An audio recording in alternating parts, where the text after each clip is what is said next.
We remain steadfast in our commitment in delivering local news that matters. Stories that inspire. Enriching the lives of Filipinos in the Philippines and across the globe. This is your GMA Regional TV. Buong puso para sa Pilipino.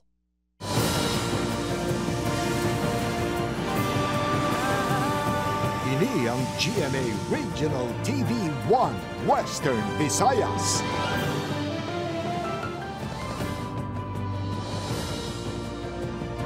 Mayong hapon ini ang 1 Western Visayas. Masaligan sa adsaran sang kamatuoran kag wala sang ginadampigan. Ako si Gertrude Charlatan, live sa GMA Iloilo Station.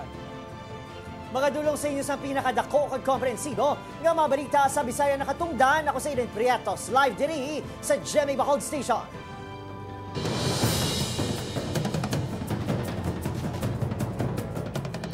Mga kapuso, mga pumuluyo kang negosyante sa Iloilo City wala sa gihapon nalipatan ang gintugang ahalit sa power outage. Mga puso, Mayor Jerry Treñas tuyo nga pabayron sang 2 billion pesos ang sinuman nga mapamatudan nga may kabaltahan bangod sang kapierdihan. Nakatutok Kim Salinas.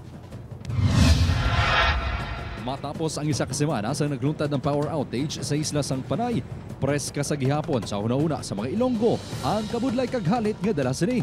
Si Ana hindi malipatan kung paano pila kagabi ini hindi makatulog bangod wala sang electric fan. Mabudlay man suno sa iya ang paghulag sa ila balay bangod tuman kadulom.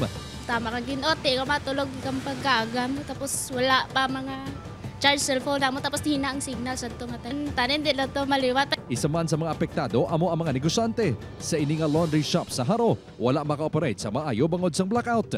Nagakabalaka ini sadto nga basi maguba ang laundry machine sini bangod sang patay siga nga kuryente. Siyempre ang mga nagpa-laundry din hindi na nagpalapit kaya balaw nila wala mang kuryente mo. Iba ko na nag-error ang mga iba ko nga machine. Kay siyempre bigla lang pag-cut sang power supply. Sa 4 ka adlaw nga blackout, suspendido ang klase. Apektado ang serbisyo sa Iloilo City Hall kag badamo nga lokal nga negosyo ang namierde. Ang mga eksperyensya nga ini ang ginpalabot ni Iloilo City Mayor Jerry Treñas sa ginihiwat nga Senate inquiry kahapon. Ginsiling sang alkalde sa Senado nga dapat may manabat sa natabo nga 4 ka adlaw nga power outage bangod natabo na ini sang Abril 2023 apang wala man maaksyonan. Who is going to pay for this? We are looking for accountabilities. We are not going to sit down this time and just listen to all these inquiries. Ginabanta 2 billion pesos nga kapirdihan ang narecord sa syudad sang Iloilo bangod sa power outage. Hindi lang pagkasabton kundi pamayron gid sang alkalde ang mapamatud-an nga may kapaltahan. Those who are accountable should be made to pay. Punish those who are accountable and to hold them accountable for the losses, especially in my beloved city. Madumduman nagpasarman kahapon ang Iloilo City Council sang resolusyon nga nagasuporta sa pag-amend kag repeal sang prangkisa sang National Grid Corporation of the Philippines. Upod kay Romel Porquilla, Kim Salinas, 1 Western Visayas. Sa kaangot nga balita mga kapuso, Power Watch Negros nag-ihon sa manifesto nga ipadala sa Kongreso. May kabaldahan sa natabo nga power outage sa Western Visayas kinahanglan nga manabat suno sa grupo. Nakatutok Aileen Pedreso. Kaangay sa pila ka grupo kag pribado nga sektor nga nagapanawagan nga tagaan sa solusyon ng problema sa kuryente sa Western Visayas. Nagpagwa sang manifesto ang grupo nga Power Watch Negros kasunod sang naeksperyensyahan nga power outage sa Western Visayas ang tinalikdan nga simana. Panawagan sa grupo nga isuspinde ang franchise ng National Grid Corporation of the Philippines o kung NGCP nga amo ang ginabasol sa malapnagon nga blackout. We condemn NGCP for its failure to fulfill its mandate, kinaugasan nila kapon. So our plan is this, we will urge the Congress, if possible, to suspend or if not revoke the franchise of NGCP. Sunod sa grupo, dapat may proactive response ang korporasyon sa tiun nga may makita nga problema sa power transmission. Gani pabor ang Power Watch Negros sa patigayunon nga Power Summit nga igaorganisa sa Bacolod City kag Negros Occidental Provincial Government sa Pebrero. Pahayag sang grupo, palaagyan ang summit agud ma-develop kag maistoryahan sang maayo ang mga butang nga makabulig sa energy industry sang probinsya. Nagalaom si Sancho nga manging kabahin sa Power Summit ang nagkalain-laing nga advocacy group sa probinsya kaangay sang ilang nga grupo. We will cooperate, no? If only to mitigate the energy problem, and most of all, we have to see to it that the government regulator and particularly NGCP should fulfill its mandate. Manging kabahin sa plano nga Power Summit ang local generator sa geothermal, biomass, solar, kag iban pa nga local power source sa probinsya. Upod Kerwel Bangoy, ay Dean Pedreso. 1 Western Visayas. Pila ka mga konsumidor nagalaom sang positibo nga resulta sa investigasyon sang Senado kag Kamara angot sa power outage. House inquiry gintambungan sa mga opisyal halin sa Western Visayas. Ini ang gintutukan ni Zen Kilantang sa live sa Barangay Banuyaw, La Paz, Iloilo City. Zen, kamusta?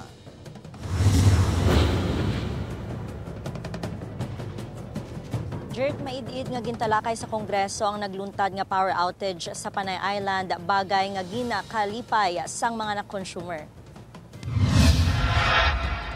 Nagabantay ang mga residente sa mangin resulta sang investigasyon sa Senado kag Kongreso angot sa nagluntad nga 4 ka adlaw nga power outage sang Enero 2. Suno sa mga consumer, hindi dapat pagpabayan lang ang issue bangod madamo ang nahalitan. Magluwas sa negosyo, nabutang man sa alang-alang ang ikaayong lawas sa mga tao. Dako ang halit sa pangabuhian nga karinderya ni Rachel. Suno sa iya, kung magpadayon ang ini nga sitwasyon, mapatay ang iya negosyo. Wala kami biligya ang amon nga yan ang mga pagkaon sa ref naguba ay wala man ice. Wala kuryente. Sa nagapadayon nga investigasyon, panawagan nila pasabton ang may kapaltahan. Pasalamat man kami nga muna inimbestigahan nila para makuan man nila ang kuan siyang pumuluyo din. Tigahan nila mas namin para wala na brownout.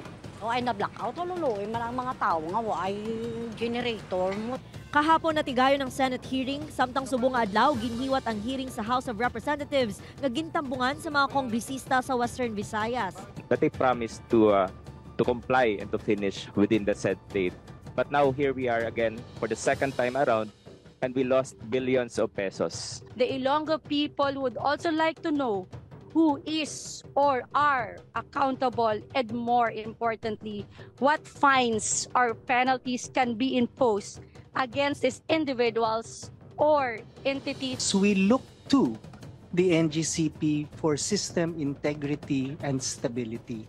So if there was a brownout, if there were trippings that were occurring because of fill in the blanks, multiple possible reasons, the next question is, why does it take so long for power, in fact, to be returned?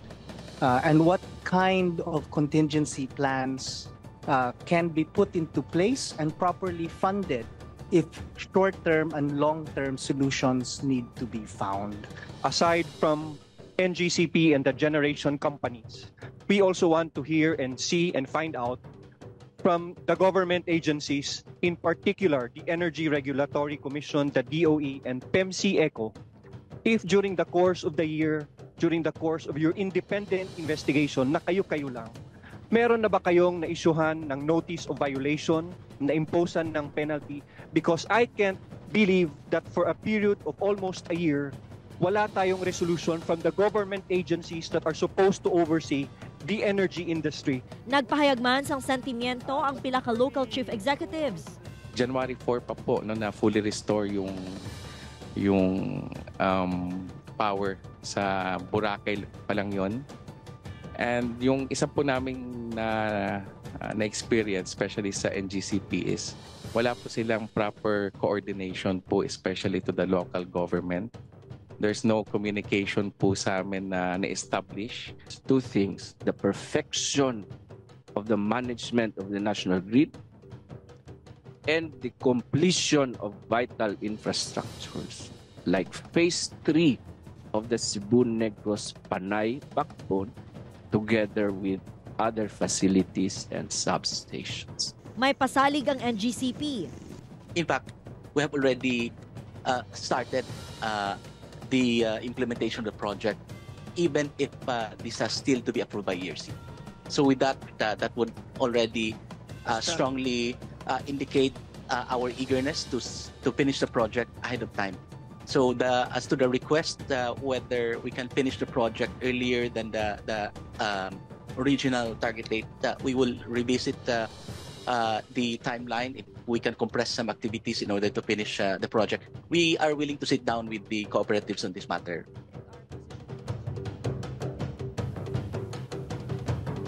Jert, naglawig sang 6 ka oras ang investigasyon sa House of Representatives lakip sa solusyon nga ginhatag sang NGCP among pag-upgrade sang ancillary services kag pagkumpleto sang Cebu-Negros Panay Grid nga target nga matapos sa March 31, 2024.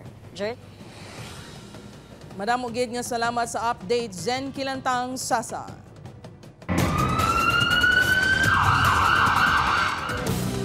Sa iba niya balita mga kapuso, isa naman kag Granada ang narecover sa basurahan sa Kapitan Savi Street, Barangay Zone 4A, Talisay City sa probinsya sang Negros Occidental. Sunod sa pulisan, samtang nagakolekta sa basura ang garbage collector na talupang dan sini ang Granada nga nakapid sa basura. Gilayon sini nga ginputo sa plastic ang Granada kag ginpahibalo sa barangay.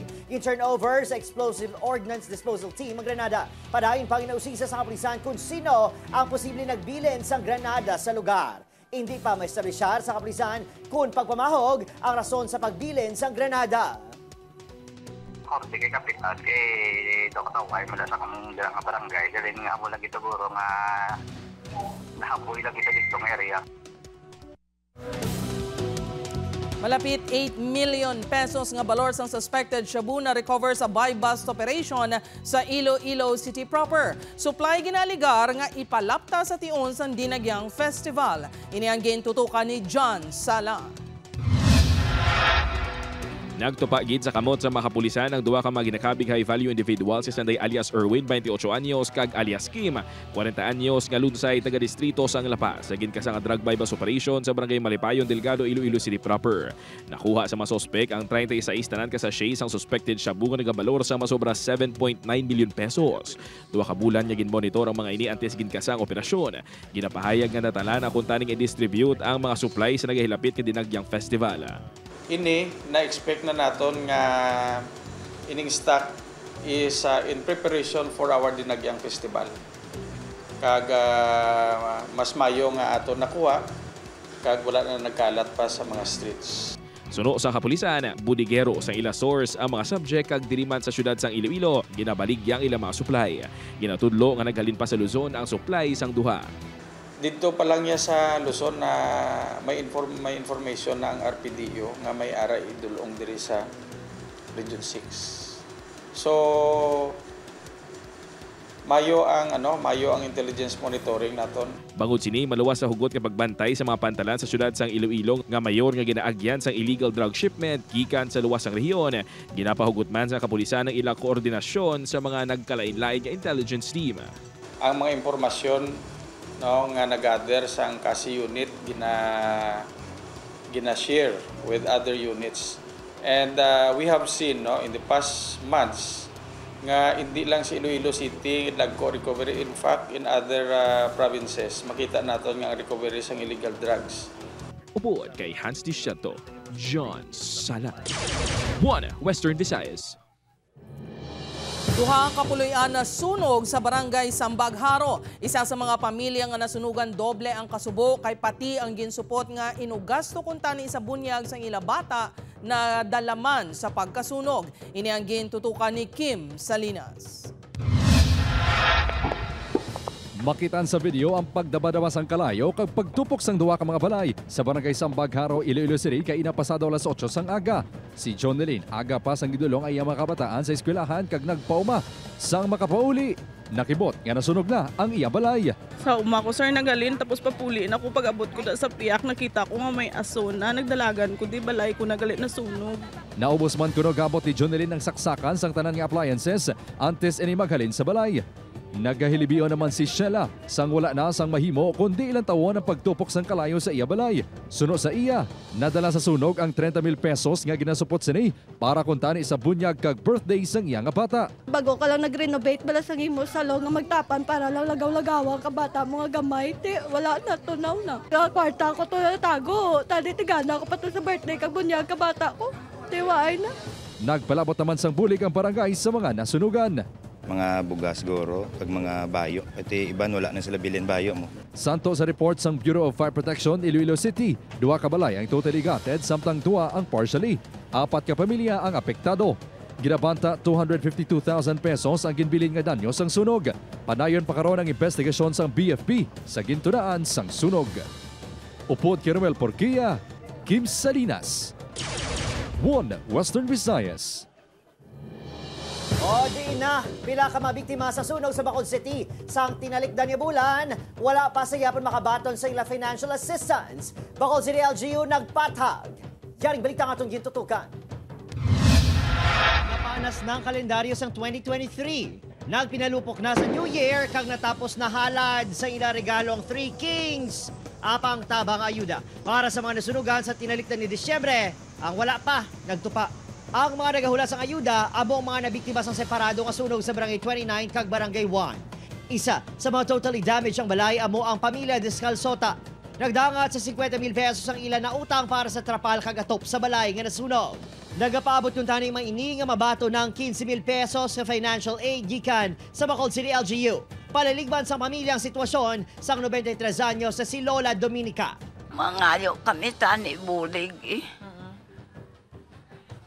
Parang madugag-dugangan nga makabakal kami sa pigado. Kagapon gani, nang hulam lang kami gani, nagbakal kami material. So 20,000 na to kagapon binakal namon. Kay para maarsugda namon bala ang salog lang bala na yaw. Wala man siya may ginatag sa hamon pa. Nagpasaling ang barangay nga naproseso na ang mga dokumento nga kinahanglan sa Department of Social Services Division sa LGU. This is the DSWD kag UPP. Kumplito naman actually ang papilis sina nila. So amo na ang ginahulat naman lang namon nga magtawag sila sa amon nga ready na for payout. Hopefully, before mag-end sang this January, makatag na ta sa ila sa ilang financial assistance. Magluwa sa mga taga-barangay 1, kag 29. May pilaman ka individual nga nasunugan sa Visa Alegre kag Villamonte. Gagin pasalig sang LGU nga mabato ng ila assistance subong nga bulan. Opo, Kirill Casillo, Adrian Prietos, 1 Western Visayas.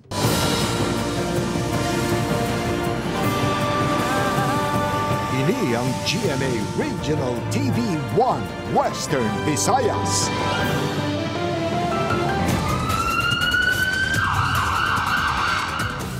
Tatlo ka engineer nga sakay sa pick-up nga ginatake sa isa ka motorcycle rider. Lunsay mga empleyado sa DPWH Iloilo City District Engineering Office. Mayor Jerry Treñas nagtanyag sa reward money sa makatudlo sang suspect. Ini ang gintutukan ni John Salang. Tubtob subong ligom dulom sa gihapon ng Iloilo City Police Office kung sino ang motorcycle rider nga nagpanglampos ang baseball bat sa driver sa isa ka pickup sa Diversion Road sang Lunes ang gabi subong man sa motibo sini. Nakaagom sa mga lastro kag pagpananagob sang kamot kag lawas ang driver sang pickup nga kilala kay Engineer Edward Joseph Reyes samtang ang mga pasahero sini amo sanday Engineer Zarina Caspilio, OIC Chief sang Procurement kag Engineer Edward Joseph Sudario, Chief sang Construction Division kag lunsay mga empleyado sang DPWH Iloilo City District Engineering Office. Actually, si ang driver itong engineer manamon, wala pa siya ganit naka-report kay tungod nga nag-suffer sa mga bruises sa iyang lawas. Kay siyempre, pag-attack to sa alleged na attack, naka-seat belt siya kag hindi siya sing maayos. So, damo siya bruises. So, gin-pa-hospital siya, pero nag-outside lang man siya kay tikabudlay mo sa hospital. Pero as of now, wala pa siya ka-report. Samtang nakabalik naman sa duty ang duwa ka mga pasahero.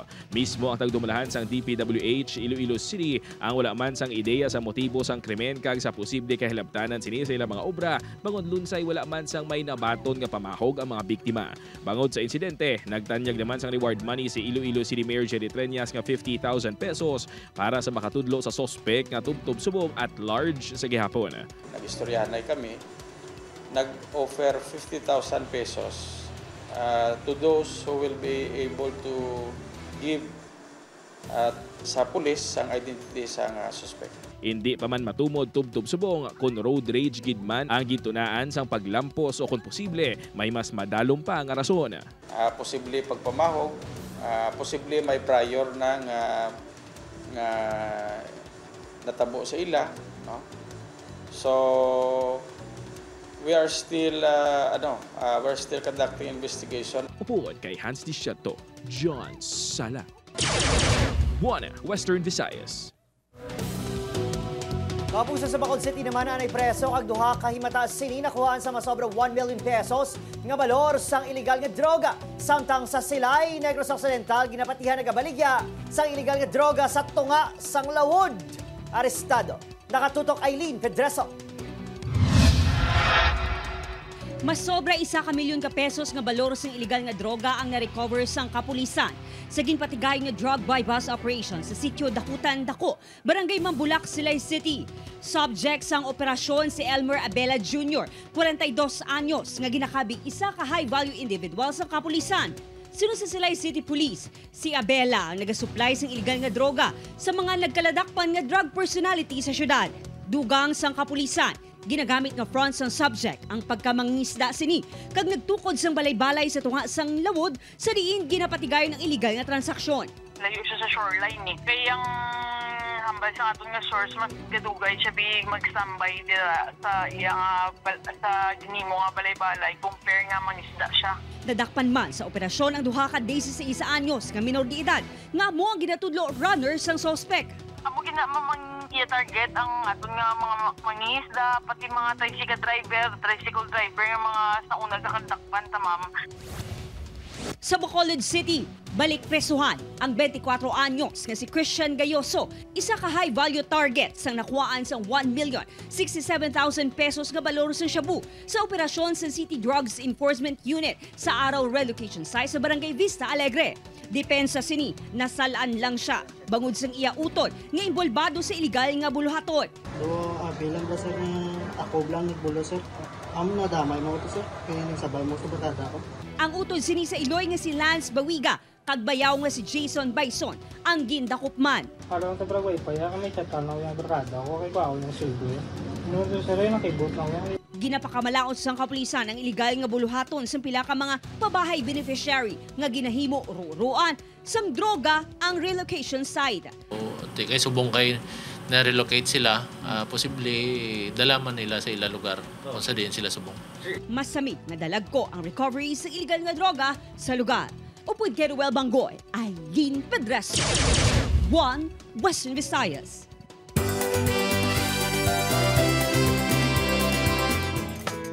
Mga kapuso, buwas na masaksihan ang kaanyag, talento, kagkaalam sa 18 tanan kakandidata sa binibini ng Kalibo Ati-Atihan 2024. Sinubala sa ila ang magapauli sang corona. Agud mas mangin memorable ang gabi, si kapuso host Martin Javier ang isa sa mag-host sa Coronation Night.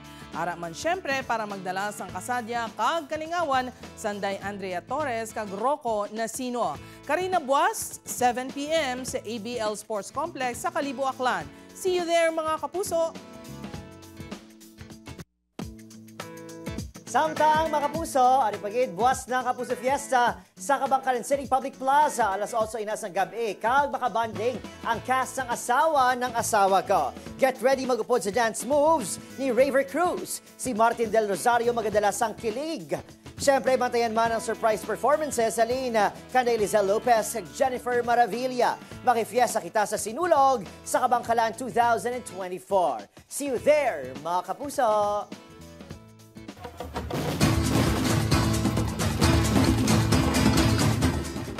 Tag sa Kadinagyang Festival, aton mabatian ang kantang nagaserbe nga theme song sang festival nga Halabira Iloilo. Apang sinubala ang sa likod sang sini nga kanta. Aton kilalahon sa pagtutok ni John Sala.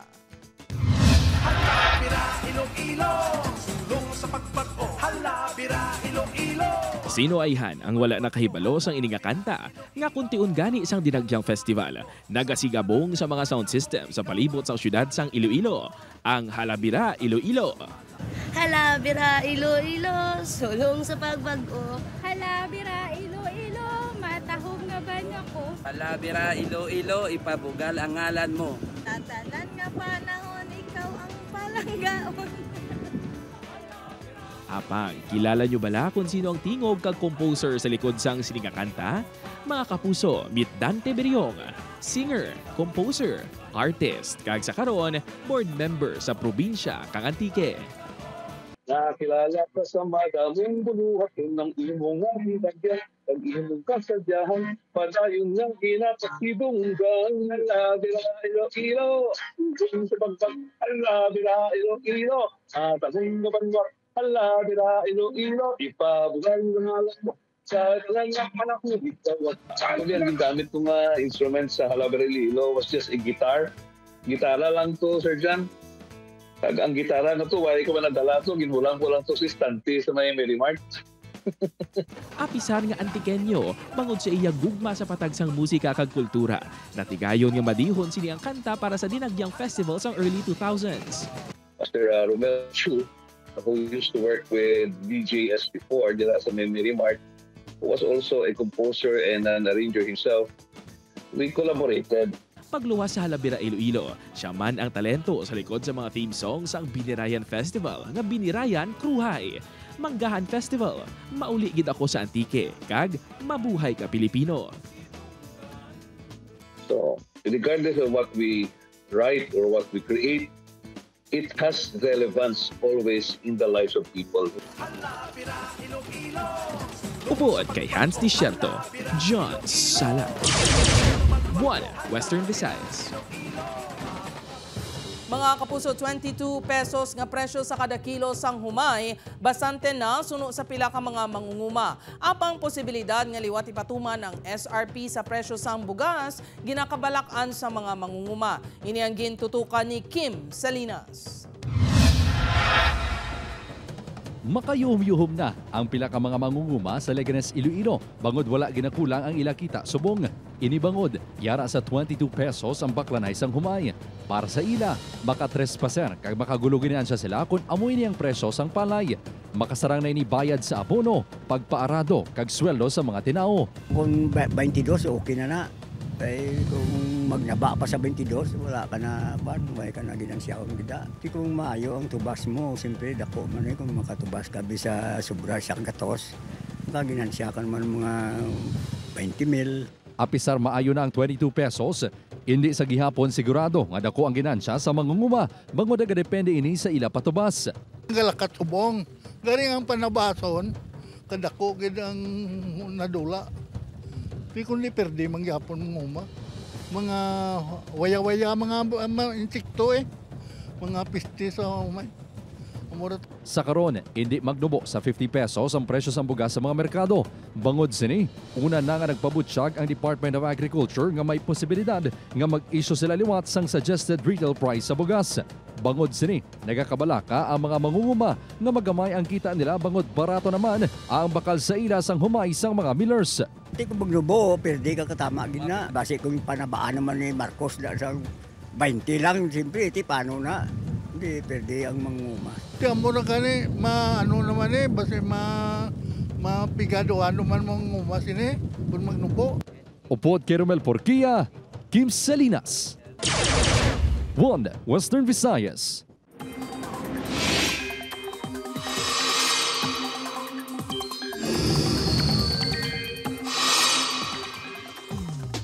Mga pungso, kung may pila kabahin sa pungsod, ang maka-eksperyensya sa lamig. Nga dala sa amihan, mapaang naman ang tiyempo sa ibang pangabahin sa pungsod, bangod naman sa easterlies. Bangod sa padayon, yung pagluntad sa amihan, mabugnaw nga tiyempo ang nabatsyagan sa pila kabahin sa Luzon kag Ginas ang aga. Lakip diring Baguio kung sa diin nabatsyagan ang 14.4 degrees Celsius, 15.8 degrees Celsius naman sa Basco, Batanes, 19.5 degrees Celsius sa Tanay, Rizal. Mainit ka tiyempo naman ang maeksperiensyahan sa nabilin nga bahin sa pungsod, apang wala gihapon ginakuha ang tsansa sang ulan.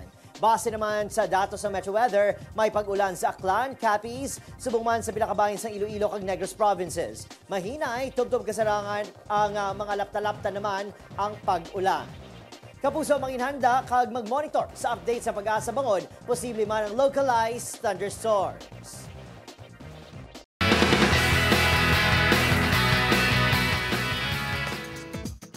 Sa teaser pa lang, thrilling na, excited ng mga kapuso kag hindi na makahulat nga malantaw ang Love, Die, Repeat sa GMA Prime.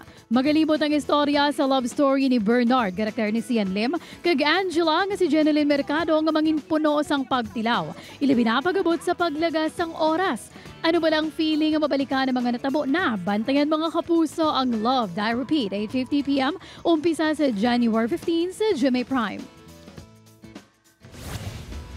Hindi lang sa Firefly, kundi sa abot kamay na pangarap, malantaw si Ewan Micael, ang star sa nasabit nga pelikula. Si Eksena upod si Clea Pineda nga si Justine, makitaan nga nag-istorya sila ni Andoy nga karakter ni Ewan matapos si Nina Dasma ka nakaagom sang mga pilas.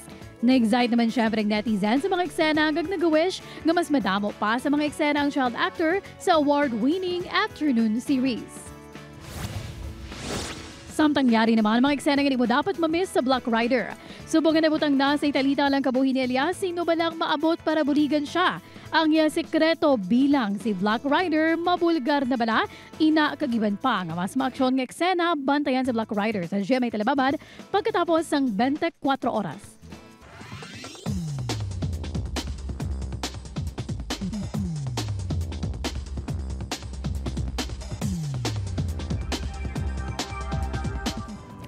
Mga kapuso, mahimo nyo malantaw ang ining episode sa GMA Regional TV official website www.gmaregionaltv.com.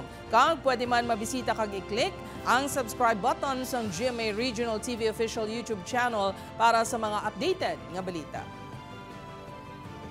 Sa aton mga kapuso diri sa Western Visayas, kag man sa aton mga kapuso abroad, madamo ginya salamat sa pagtutok. Ako si Adrian Priatos. Kapuso, mag-isa kita kag hibaloon ng mga balita tungod local news matters. Ako si Gertrude Charlatan, ini ang One Western Visayas, bugos nga puwersa para sa mas dako nga misyon kag mas masangkad nga pagserbisyo sa pungsod.